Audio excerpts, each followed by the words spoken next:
நீங்க புறம்போக்கு நீங்க புறம்போக்கு பட்டு அப்புறம் பட்டா கேக்குறீங்க. ஊருக்கு பட்டா கேள்விப்பட்டாங்க. நானும் ஏதோ ஆச்சுன்னு சொல்லி அப்படிலாம் யாரும் பட்டா இல்ல, நான் பட்டாவே கொடுக்கல. யாரு பட்டா கேட்டிருக்காங்க.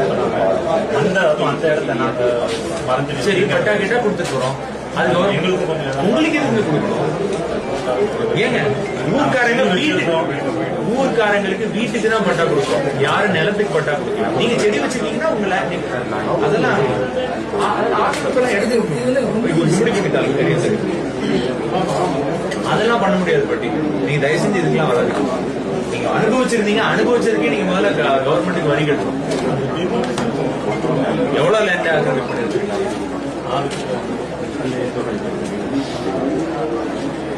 அப்பா இருந்த வரைக்கும் எல்லாரும் பண்ணிட்டு இருந்தாரு. இப்போ தவறிட்டாரு. ஒவ்வொருத்தருக்கும் பிரிச்சு போட்டு ஒரு 10 ஏக்கர் வச்சிருக்கீங்களா? இன்னும் 100 ஏக்கர் சேர்த்து வச்சுக்க வேண்டியதான். போயிட்டு எல்லாமே அங்கே வந்தோம். அடுத்த வருஷம்